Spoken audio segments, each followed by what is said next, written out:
A simple coin flip turned good students into sadistic monsters. In just 6 days, a university basement became a torture chamber. The Stanford prison experiment didn't just break the rules, it broke the human soul. Would you have survived?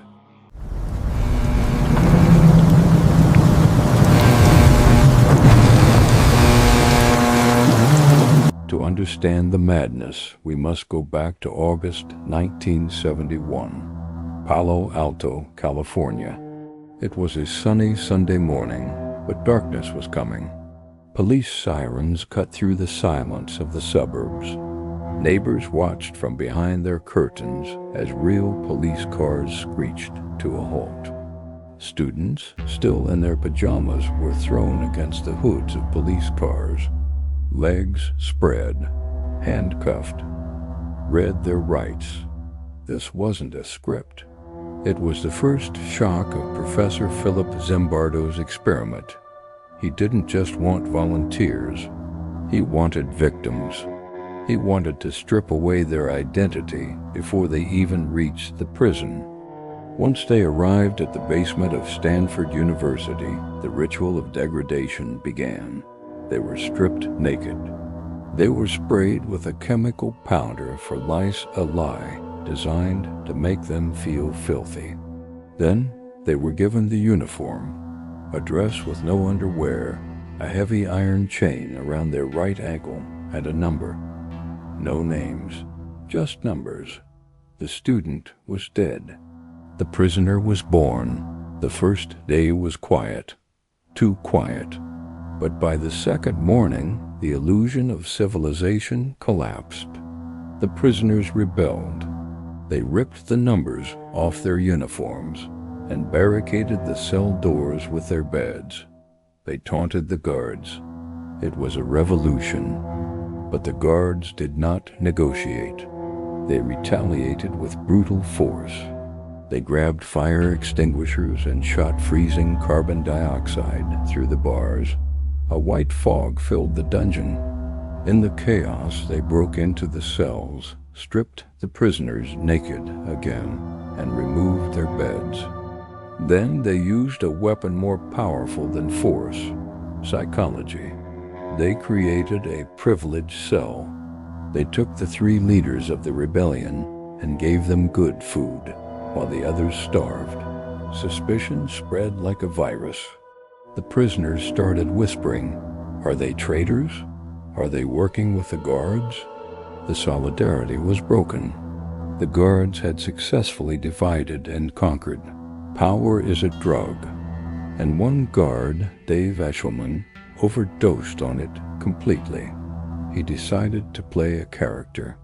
He put on large mirrored aviator sunglasses to hide his eyes, to hide his humanity. He adopted a southern accent, and the prisoners nicknamed him John Wayne. Under his command, the basement became a torture chamber. He made the prisoners do push-ups for hours, stepping on their backs with his heavy boots. He created arbitrary rules. When prisoners refused to obey, he took away their toilet buckets. The smell of human waste filled the unventilated air. He forced them to clean the toilet bowls with their bare hands. Professor Zimbardo watched all of this. He should have stopped it, but he was no longer a scientist. He was the superintendent. He was fascinated by the efficiency of his own tyranny. The human mind can only take so much pressure. Prisoner 8612 was the first to crack. It wasn't acting. He began to scream uncontrollably, kicking the door. "I mean, Jesus Christ, I'm burning up inside. Don't you know I want to get out?" Zimbardo thought it was a trick to escape, but the screaming didn't stop. It was the sound of a psyche fracturing. They had to release him. Then came prisoner 819. He didn't scream. He broke down silently. He wept in his cell. The guards forced the other prisoners to stand in a line and chat. Prisoner 819 is a bad prisoner. Over and over. 819 believed them. He refused to leave because he thought he was bad. Zimbardo had to enter the cell, shake him, and shout, "Listen to me. You are not 819. You are a student, and this is just a basement." Only then did the boy wake up from the nightmare. It took an outsider to break the spell. On Thursday night, Christina Maslach, Zimbardo's girlfriend, visited the prison. She saw the students being marched to the toilet with bags over their heads, legs chained together like slaves. She was horrified. She looked at Zimbardo and said, "It's terrible what you are doing to these boys." The experiment was stopped the next morning. It lasted only 6 days. When the prisoners walked out into the sunlight, they were dazed.